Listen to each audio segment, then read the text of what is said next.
Баршаңызға қайырлы күн достар. Бүгін сіздерге осындай мамық сияқты жұп-жұмсақ, тәп-тәтті болып шығатын тоқаштардың рецептісімен бөлісетін боламын. Бұл расыменде де өте дәмді, тәп-тәтті болып шығады. Қонақтарыңызға жасап берсеңіздер де болады.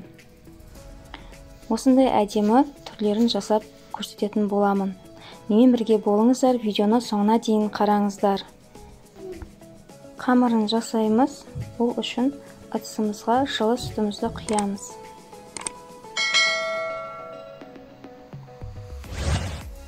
Содан кейін ерітілген сары майымызды құямыз. Қантымызды саламыз.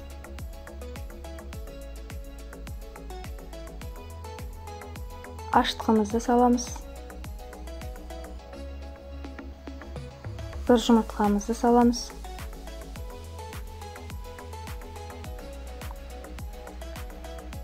Тұзымызды саламыз. Және ванилин қосамыз. Содан кейін венчикпен жақсылап араластырамыз.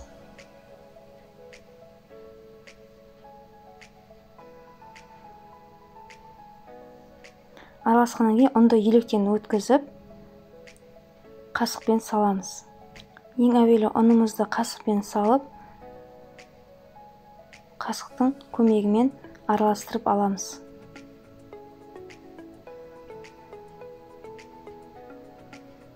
Мен бұл жерде ұнның жартысын салдым. Енді жарты бөлігін салып, әрі қарай қолымызбен қамырымызды илейміз. Бізде әп-әдемі жұп-жұмсақ қамыр шығуы қажет. Қолымыз осылай жабысқан уақытта қолымызды сұйық маймен майлап, әрі қарай қамырымызды илейміз. Сол кезде қамырымыз қолымызға жабыспай әдемі болып иленеді. Біздің қамырымыз жұп-жұмсақ болуы керек. Енді қамырымыздың бетін орамалмен жауып, жылы жерге жарты сағатқа қойып қоямыз. Осы кезде алдын ала пешімізді қыздырып қоямыз. Біздің қамырымыз осындай әп-әдемі болып көтерілді. Енді қамырымызды домалақтап аламыз.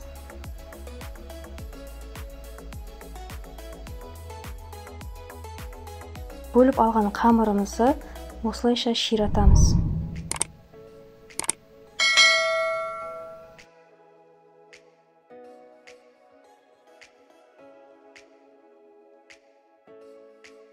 Содан кейін ортасынан бөліп айналдырамыз.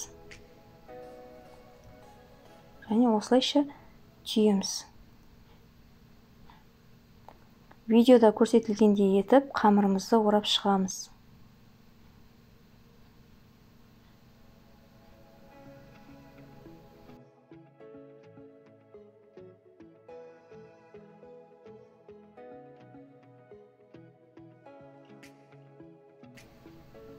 Енді келесі қамырымызды оқтаудың көмегімен жаямыз.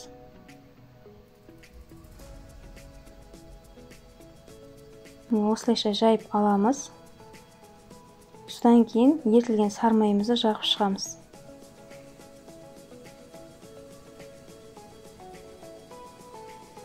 Оның үстіне қант себеміз.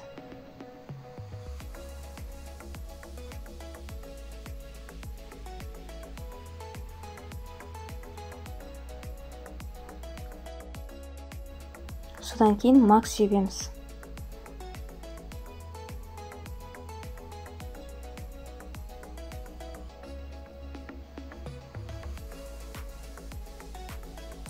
Макты сеуіп болғаннан кейін қамырымызды ширатып ораймыз.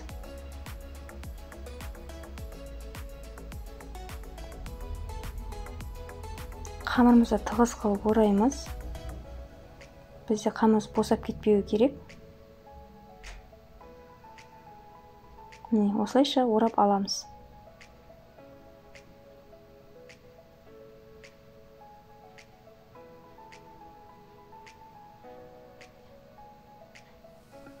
Енді осы қамырымыздың ортасын пышақпен кесеміз.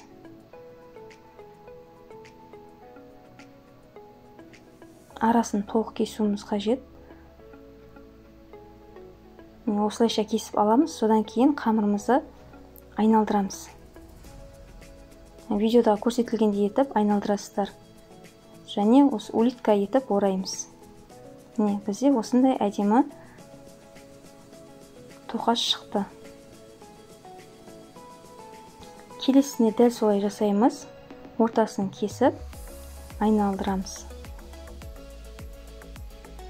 Енді тоқаштарымызды пергамент қағаздың үстіне салып шығамыз. Содан кейін бетіне жұмыртқамызды жағамыз.